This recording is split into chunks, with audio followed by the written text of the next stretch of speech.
আপনি আল্লাহকে আল্লাহ মানছেন, আল্লাহর হুকুম মানেন না। আপনি রসুলকে রসুল মানছেন, কিন্তু রসুলের অনুসরণ করেন না। আপনি আল্লাহকে আল্লাহ মানছেন, কিন্তু জাহান্নামকে ভয় পান না, নাফরমানি করতে ভয় পান না। তার মানে আপনার ইমানদার এখনো ক্লিয়ার হন নাই। আমলের সাথে আপনার জবান দিয়ে যেটা বলছেন সেটা ক্লিয়ার করা। রসুলের প্রতি ঈমান, ফেরেশতাদের প্রতি ঈমান আনা। কার প্রতি ঈমান আনা? জোরে বলেন, কিসের প্রতি? হয় নাই, জোরে বলেন। ফেরেশতা। আপনাদের ঘুমে ধরছে মনে হয়, শেষ করে দিচ্ছি। ফেরেশতাদের প্রতি ঈমান। একটা মানুষের খেদমত করার জন্য আল্লাহ তাআলা 10টা করে ফেরেশতা প্রত্যেক দিনে পাল্টান। বলেন সুবহানাল্লাহ। কয়জন? আপনার খাদেম কয়জন? জোরে বলেন, কয়জন? আল্লাহ তাআলা 10 জন ফেরেশতা পাঠায়। সকাল বেলা পাঠায়, বিকাল বেলা চলে যায় ডিউটি করে, আপনার পিছনে ডিউটি করে চলে যায়। আবার বিকাল বেলা 10 জন পাঠায়, আবার সকাল বেলা চলে যায়। এইভাবে রদ বদল করে যেই ফেরেশতারা একবার আপনার খেদমতে আসে, পরবর্তীতে কোনোদিন ওই ফেরেশতারা আপনার খেদমতে আর আসে না। কত ফেরেশতা আল্লাহ সৃষ্টি করেছেন।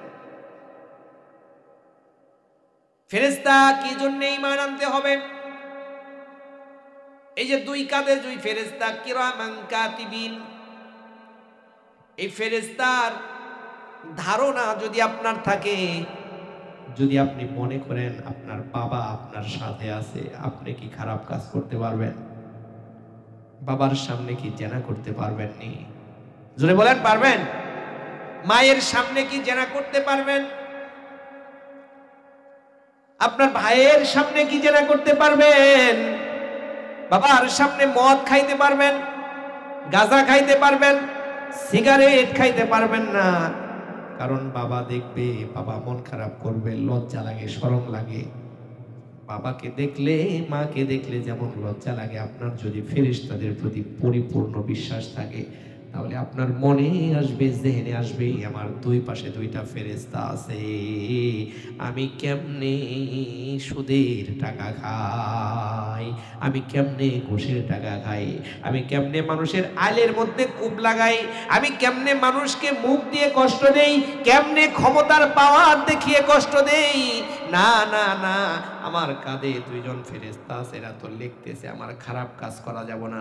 আমি কেমনে দুনিয়াতে ওই যে চা স্টলে বসে সারাদিন নগ্ন বেহায়া ছবি দেখি, আমি পারতাম না। কারণ আমার সাথে ফেরেশতারা লিখতেছে, আমার বড় লজ্জা করে। এই জন্য রাসূল বলেন ফেরেশতাদের প্রতি ঈমান আনতে হবে।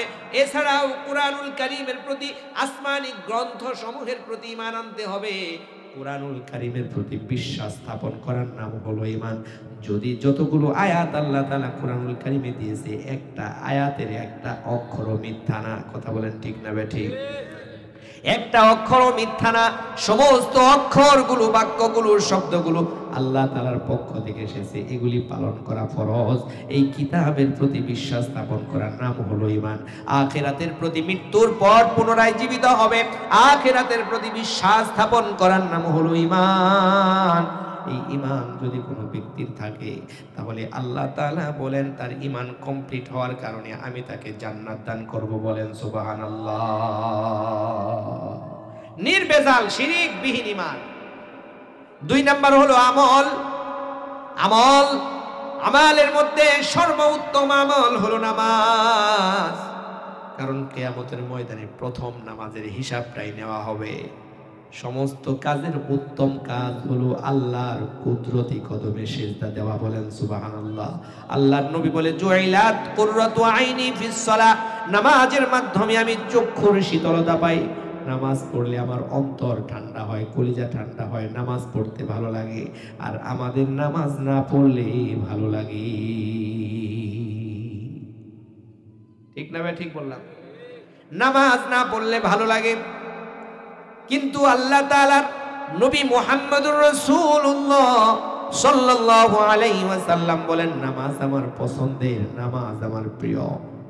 1 নাম্বার নেক কাজ হলো নামাজ আদায় করা। বলেন সুবহানাল্লাহ। সিয়াম পালন করা, যাকাত দেওয়া, হজ করা, আত্মীয়তার সম্পর্ক রক্ষা করা এটা খারাপ কাজ না ভালো কাজ? বোনদের জমি জমা না দেওয়া ভালো কাজ? টাকা দিয়ে দিলেই হয়, ভালো কাজ না খারাপ কাজ? দোকানে বৈশা বৈশা চা খায় খায় ছবি দেখা ভালো কাজ? হ্যাঁ, তাহলে ভালো কাজ কোনটা? মসজিদে বসে বসে জিকির করা, ঘরে একা একা নির্জন স্থানে বসে আল্লাহর স্মরণ করা, নিজের গুনাহের জন্য তাওবা করে আল্লাহর কাছে ক্ষমা চাওয়া হলো ভালো কাজ। আল্লাহ তাআলা বলেন যারা আমলে সালেহ করবে, আমি আল্লাহ তাআলা এই দুইটা কাজের বিনিময়ে যারা ঈমান আনবে এবং আমলে সালেহ করবে, এই আমলে সালেহ করার কারণে আমি আল্লাহ তাদেরকে জান্নাতুল ফিরদাউসের মালিক বানায় দিব। আবার আমল করার জন্য শর্ত হলো হালাল রুজির দরকার। হারাম খেয়ে কিন্তু নামাজ পড়লে হবে না। হারাম খেয়ে আপনি সুবহানাল্লাহর জিকির করলেও কাজ হইতো না, কারণ আপনার মালের মধ্যে হারাম আছে। আপনি 100 টাকা মানুষের কর্জ দেন নাই, কর্জ দিলে সওয়াব কম না বেশি?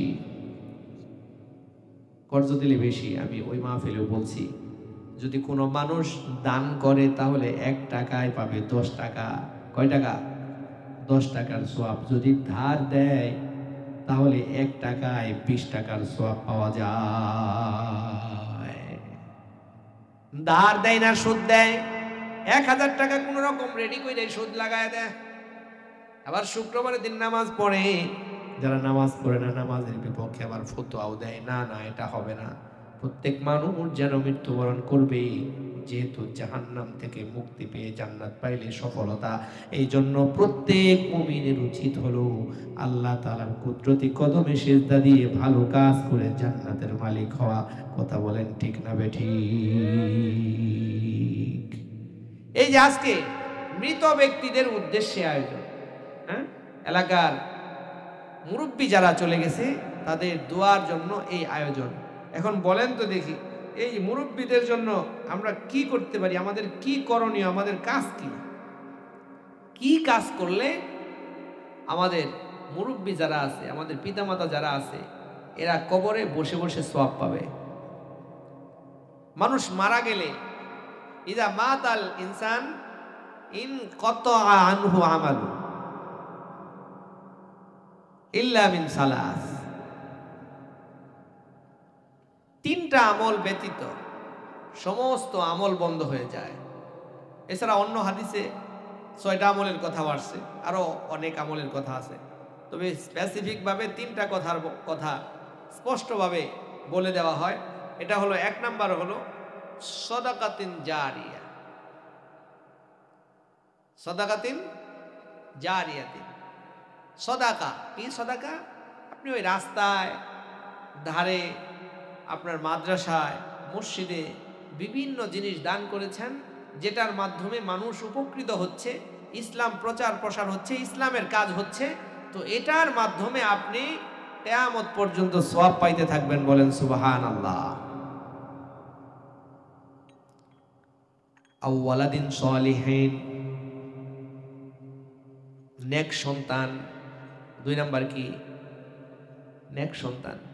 বাবা মার জন্য মাহফিল দিয়েছেন, আপনি কি নেক হইতে পারছেন নি? নেক সন্তান কাকে বলে? যে নামাজ না পড়ে সে কি নেক সন্তান? যে দাড়ি না রাখে সে নেক সন্তান? যে বেপরদায় চলে সে কি নেক সন্তান? না না না। পিতামাতা নিজের ঘাম, মাথার ঘাম পায়ে ফেলে সন্তানকে লালন পালন করে কত কষ্ট করে। কোন সন্তান যদি নেক হতে পারে, তার মাধ্যমে আল্লাহ তাআলা ওই পিতার কবরের আযাবগুলোকে মাফ করে দেয়। বলেন সুবহানাল্লাহ। তাহলে পিতামাতা পূর্বপুরুষ যারা চলে গেছে তাদের জন্য নেক সন্তান দরকার। আও ইলমিন ইনতাফাউ বি, এমন উপকারী ইলম, যেই ইলম শিক্ষা করার মাধ্যমে, শিক্ষা দেওয়ার মাধ্যমে ধারাবাহিকতা রক্ষা হয় এবং কিয়ামত পর্যন্ত ইলমের শিক্ষা চলতে থাকে। আল্লাহ তাআলা ওই ইলমের কারণেও এই ব্যক্তিটার কবরে আযাব মাফ করে দিয়ে সওয়াব, নেক পাঠাইতে থাকে। বলেন সুবহানাল্লাহ। একটা ওয়াকিয়া ঘটনা, মহিলা কবরে চলে গেছে, মহিলা কবরে চলে গেছে। ওই সময়ের এক বুজুর্গ ব্যক্তি স্বপ্নে দেখে কবরের কাছে যায়, কবর জিয়ারত করে আসছে। কবর জিয়ারত করে আসার পরে চলে আসছে যখন রাত্রিবেলা ঘুমানোর পরে স্বপ্নে দেখে সেই যে দোয়া করেছে সমস্ত দোয়াগুলো, সমস্ত সূরা কেরাতের সওয়াবগুলো কবরবাসীদের মধ্যে বন্টন হইতেছে। কিন্তু একটা মহিলা, একটা বৃদ্ধা মহিলা সে সওয়াব নেয় না, নিতে যায় না। সমস্ত রূহগুলো কবরবাসীগুলো সওয়াবগুলো নেওয়ার জন্য গিয়েছে, কিন্তু ওই মহিলা বসে আছে। লোকজন জিজ্ঞাসা করে, কি গো মা, তোমার কি সওয়াব দরকার নাই? সওয়াব বিতরণ হচ্ছে, যাও যাও যাই যে নিয়ে আসো। কই না না, আমার প্রয়োজন নাই, প্রয়োজন নাই, আমার সওয়াবের দরকার নাই। আবার কিছুদিন পরে ওই আল্লাহর বান্দা কবরের পাশে গিয়ে আবার কিছু সূরা তেলাওয়াত করে, কবরের পাশ দিয়ে আসার সময় কিছু সূরা ইখলাস, ফালাক, নাস, ইয়াসিন তেলাওয়াত করে সওয়াব পাঠায়া ঘরের মধ্যে ফেরত চলে আসছে। এইবার ঘুমের মধ্যে তাকায় দেখে, ঘুমের মধ্যে স্বপ্নে দেখে ওই যে সওয়াবগুলো আগের মতো বন্টন করা হচ্ছে, সওয়াবগুলো বন্টন করে দেওয়া হচ্ছে, কিন্তু ওই যে আগে যে মহিলাটা ছিল বসা, যার সওয়াবের দরকার নাই, সেই মহিলাটা আজকে পাগলের মতো হয়ে গেছে সওয়াব নেওয়ার জন্য। জিজ্ঞাসা করা হলো, মা গো, ও মা, আপনি না সেদিন সওয়াব নিতে গেলেন না, আজকে আপনার সওয়াবের কি দরকার? দেখোই বাবা রে বাবা, আজকে আমি বিশাল অসহায়, কারণ একটা সন্তান দুনিয়াতে আমার ছিল, এক সন্তান আমি রেখে আসছিলাম, আমার জন্য ইয়াসিন পড়ে সূরা ইখলাস পড়ে নিয়মিত আমার জন্য দোয়া করত। আমার আল্লাহ ওই সন্তানের ওসিলায়, তোমার ওসিলায় আমাকে কবরে ভালো রাখতো। বলেন সুবহানাল্লাহ। রে বাবা, আজকে আমি ভিক্ষুকের মতো, কাঙ্গালের মতো দৌড়া দৌড়ি করতেছি কেন জানো না? ওই যে আমার এক সন্তানটা দুনিয়াতে ছিল, হঠাৎ করে আজরাইল চলে গেছে তার কাছে, জান কবজ করে নিয়ে আসছে, সেও কবরে চলে আসছে। আমার দুনিয়ার ওই নেক আমল যেটা আমি করে আসছিলাম, ওলাদ সালেহ, নেক সন্তান যে রেখে আসছিলাম, নেক সন্তানটাও কবরে চলে আসছে। এর জন্য বাবারে আমার সমস্ত আমল বন্ধ হয়ে গেছে।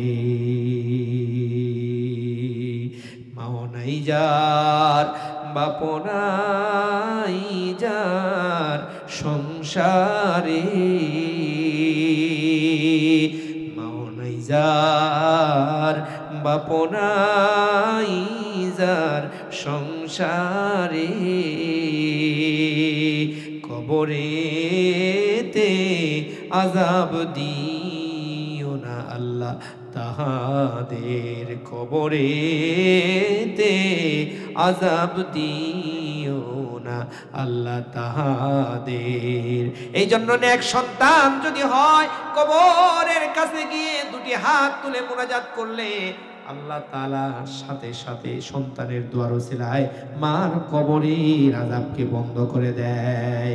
এই জন্য যে সন্তানগুলো আছে তাদেরকে দ্বীন শিক্ষা দেওয়া, কোরআন শিক্ষা দেওয়া। যদি আমি কোরআন শিক্ষা দিয়ে, দ্বীন শিক্ষা দিয়ে আমার সন্তানগুলোকে যদি আমি দুনিয়ায় রেখে যেতে পারি, তাহলে অন্তত মারা যাওয়ার পরে আমার সন্তান আমার কথা মনে হলে সূরা ইখলাস, ফালাক, নাস পড়ে, দুরূদ পড়ে আমার জন্য যখন দোয়া করে চোখের পানি ফেলবে, আমার আসমানের মালিক আল্লাহ সন্তানের দোয়ায় আমার কবরে আযাব মাফ করে সওয়াব দান করবে। তাহলে মা চলে গেছে, এক নাম্বার হলো তাদের জন্য মাগফিরাতের দোয়া করা।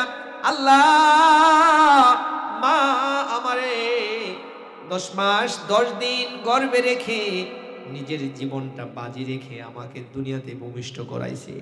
আল্লাহ গো, দুনিয়ার কোনো মহিলা আমার জন্য এত মায়া করে নাই যত মায়া আল্লাহ আমার মা আমার জন্য করছে। আল্লাহ গো, আমার মা চলে গেছে, আমার মাকে তুমি ক্ষমা করে দাও। রব্বির রহমহুমা কামা রব্বায়ানি সগীরা। আল্লাহ বলেন সাথে সাথে আমি তার মার কবরের আযাব মাফ করে দেই, বাবার কবরের আযাব মাফ করে দেই। বলেন সুবহানাল্লাহ। কবরবাসীর জন্য 1 নাম্বার কাজ হলো মাগফিরাতের দোয়া করা। 2 নাম্বার সওয়াব পৌঁছানো, কিছু সওয়াব তাদের কোরআন তেলাওয়াত করলে নিয়ত করা, আল্লাহ এই যে কোরআন তেলাওয়াত করতেছি যতগুলো সওয়াব হবে আমার বাবা, আমার দাদা, আমার দাদি, আমার মা, আমার নানা নানির কবরে তুমি পৌঁছায় দিও। এই ব্যক্তি সওয়াব তো পাবেই, প্রত্যেকটা অক্ষরে 10টা করে নেকি, এবং 10টা করে নেকি আল্লাহ তাআলা তাদের কবরেও পৌঁছায় দিবে। বলেন সুবহানাল্লাহ। আরে মার জন্য 10টা টাকা দিছে, এই মাহফিলে চলে গেছিলাম, মাহফিলে মঞ্চে উপস্থিত হয়েছিলাম, খরচ করে বাতি নিয়ে আসছিল, হুজুর নিয়ে আসছিল, খরচ করেছে, মাইকিং করেছিল, পোস্টারিং করেছিল, খরচ করেছে। মার কথা মনে করে মার জন্য 20টা টাকা, 100টা টাকা, 500টা টাকা মাহফিলের খরচের জন্যও দিছি। এটাও যদি হয়, যখনই 5 টাকা 10 টাকা ফকিরকে দেন, মাদ্রাসায় মসজিদে দেন, শুধু নিয়ত করবেন আল্লাহ আমার মার জন্য এই দানটা করলাম। আপনার আমল নামায় তো আল্লাহ সওয়াব দিবে, বিন্দু মাত্র কমাবে না, বরং ওই সওয়াবটা বর্ধিত করে আপনার মা বাবা পূর্বপুরুষের কবরেও পৌঁছায়া দিবে। 3 নাম্বার হলো তাদের সঙ্গী সাথী, বন্ধু বান্ধব, মার বান্ধবী, মার বোন, বাবার ভাই, বাবার আত্মীয় স্বজন, বাবার বন্ধু যারা আছে তাদের সাথে উত্তম আচরণ করা। বাবা থাকলে ভালো ব্যবহার করতাম, বাবা নাই, তার বন্ধু আছে, তার ভাই আছে, চাচার সাথে উত্তম আচরণ করলাম বাবার মতো। আল্লাহ তাআলা ওই ব্যক্তিটার ভালো আচরণের কারণে তার বাবাকে কবরের মধ্যে ক্ষমা করে দেয়। বলেন সুবহানাল্লাহ। 4 নাম্বার ঋণ পরিশোধ করা। বাবার ঋণ যদি কেউ পরিশোধ করে, বাবা ঋণ করে গেছিল আমি পরিশোধ করে দিলাম, বাবার কবরের আযাব মাফ হয়ে যাবে। বাবা ঋণ করে গেছে, আপনি যদি বলেন বাবা এ করছে আমি এটা কি করব, আমি তো করি নাই, না না, এই জন্য কবরের মধ্যে তার আযাব হইতে থাকবে। কিয়ামতের ময়দানে বিশ্বনবী বলেন এমন অনেক মানুষ আছে কিয়ামতের ময়দানে ফকির হয়ে যাবে, দেউলিয়া হয়ে যাবে, দেউলিয়া হয়ে যাবে। সাহাবায়ে আজমাইন বলে ইয়া রাসূলুল্লাহ, ইয়া হাবিবাল্লাহ, তারা কারা কারা দেউলিয়া হয়ে যাবে, কারা গরিব হয়ে যাবে, তারা কি অর্থ সম্পদ তাদের কম, সওয়াব কম? না না না, নবীজি বলেন না না না, সওয়াবও কম না, কোনো কিছুই কম না, সমস্ত সওয়াব নিয়ে আসবে। নামাজের সওয়াব, জিকিরের সওয়াব, হজের সওয়াব, যাকাতের সওয়াব, সমস্ত সওয়াবগুলো নিয়ে তারা বিশাল পাহাড়ের মতো চলে আসবে। কিন্তু মানুষের কাছ থেকে যে ঋণ করেছিল, কাউকে ফাঁকি দিয়েছে, কাউকে বকা দিয়েছে, কাউকে মার দিয়েছে, কারোর কাছ থেকে 5 টাকা নিয়েছে, কারোর দোকান থেকে বাকি খাইছে, এইভাবে খাইতে খাইতে খাইতে খাইতে জীবন পরিচালনা করা পর্যন্ত মানুষের খালি ঠকাইছে। কিয়ামতের ময়দানে তার সওয়াব থেকে সমস্ত সওয়াবগুলো তাদেরকে দিয়ে দেওয়া হবে। এত বেশি সওয়াব নিয়ে আখিরাতে আসলো, আর সমস্ত সওয়াবগুলো মানুষদেরকে দিয়ে দিল, আর মানুষদের গুনাহগুলো তার মাথার উপরে দেওয়ার কারণে এই ব্যক্তিটা সবচাইতে মুমূর্ষ রোগী এবং সবচাইতে দেউলিয়া হয়ে গেল। এই জন্য ঋণ পরিশোধ করা, পিতার কোনো ওসিয়ত থাকলে পূর্ণ করা, পিতামাতার ওসিয়ত থাকলে পূর্ণ করা, সাধ্য মতো প্রত্যেক শুক্রবারে গিয়ে বাবার কবরটা, মার কবরটা জিয়ারত করা। এই যে বছরে একটা মাহফিল দিচ্ছেন, এই মাহফিল দিয়ে মোনাজাত করলে একবারে কমপ্লিট হয়ে গেল। আমাদের সমাজের যেই অবস্থা, এই অবস্থার কথা আমি আগেই বলেছি। আল্লাহর নবী বলেছে ওই যে হাউজে কাউসারের পেয়ালার পানি তারা পান করতে পারবে না। ফেরেশতারা বলবে কেন পারবে না, তাদের সমস্যাটা কি? কই এরা আপনি চলে আসলে দিনের মধ্যে নতুন কিছু সংযোজন করেছিল, বিয়োজন করেছিল, সংযোজন বিয়োজন করার কারণে তারা আপনার উম্মত নাই। কয় কি সংযোজন করছে? কয়